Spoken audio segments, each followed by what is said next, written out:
everybody gonna be robots. Seriously. Because if you look up rebranding videos, everyone is doing the same thing. They have the same outfits. They look the same. They do the same workouts. They drink the same smoothies. They eat the same protein meals. Gratitude, gratitude, gratitude, y'all. I hope you are doing well and feeling well. There is a thought running through my mind that comes up every year, and it's this idea to rebrand ourselves every single year. And I don't want you to fall into that trap. There is something very profound, very special about being able to recognize all the things that you've cultivated up until this point, all the things that you really brought forth in your life, and to be able to continue that on through the new year. It takes more than a year to become successful and to become the person that you want to become. And it also takes all of those years that you really spent pouring into yourself, nurturing yourself, all the challenges, all the mistakes, just everything that you've really been through to create who you are today. The natural flow of rebranding yourself actually comes from you understanding who you are on a much deeper level. The shortcut is taking bits and pieces of someone else's life and placing them in your own. Say if they wake up 7 a.m. every single day and you know you aren't an early bird, why does it matter so much to you to wake up at 7 a.m. if it doesn't make you feel good internally? What are you getting from that?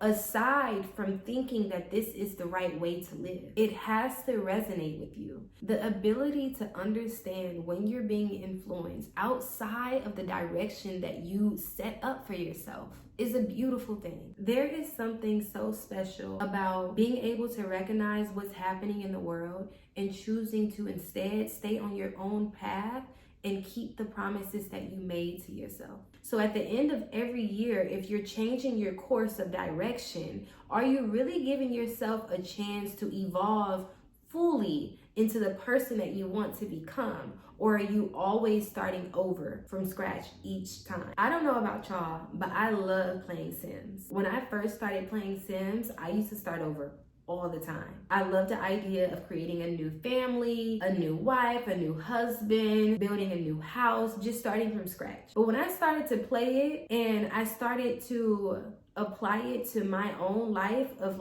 the different levels that you can, climb up the ladder with Sims, I no longer had that desire to start over. I love the idea of knowing that I have people that had 7+ kids and their kids have kids and their kids have kids, and I built this whole generation. It's a beautiful thing. The process is beautiful to look back on.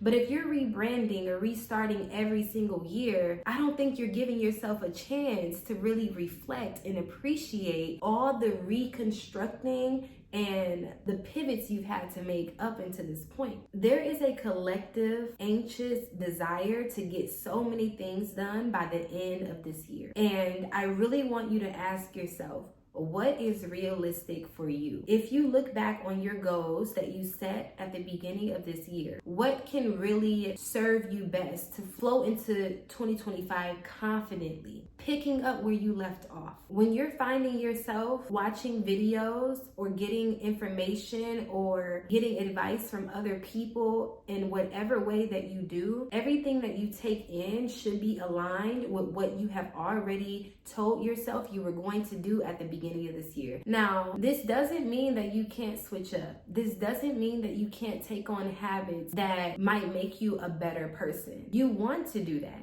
but you want to do it naturally. And it's going to take years of focus. It's going to take years of tunnel vision. It's not going to be enough for you to start over every single year. So make sure you're writing it down. Be very clear and detailed about what it is that you want. So when you do find yourself a little bit confused or in that imposter syndrome type of thought, you're able to go back to when you were grounded, when you were certain. Because when you're writing all of this down, you're very vulnerable. And vulnerability actually reveals a level of trust and honesty about ourselves. So if you have already written down what it is that you want, there's no arguing back and forth with yourself about what's important. Tracking your progress is so important because this is where the natural idea of rebranding starts to happen. When you are able to look back on all the progress you made, whether it's within the week, a month, or within a quarter or the year, when you're able to look back on that, then you're able to truly take out what is not working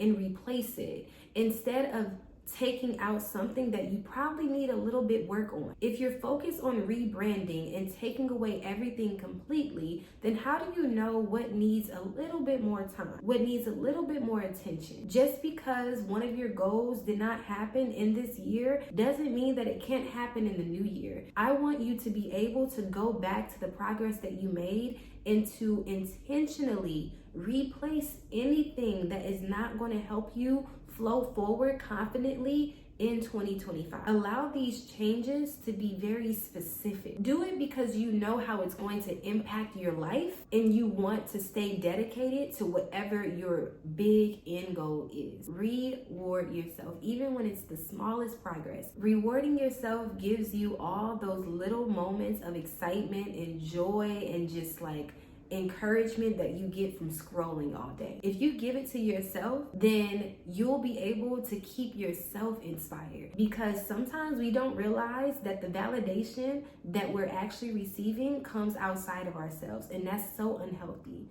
It's coming from social media, it's coming from YouTube, it's coming from friends, everything outside of ourselves. But if you're rewarding yourself, if you're the one who's like, good job, this is what I'm going to do because we did this, good job, this is where we're going to go, or this is what we're going to eat because we did this. Now, who is validating who? You're validating yourself naturally. You can't just take someone else's life and copy and paste it. You have to listen to your truest desires. You have to listen to your heart, what resonates with you. Yeah, right.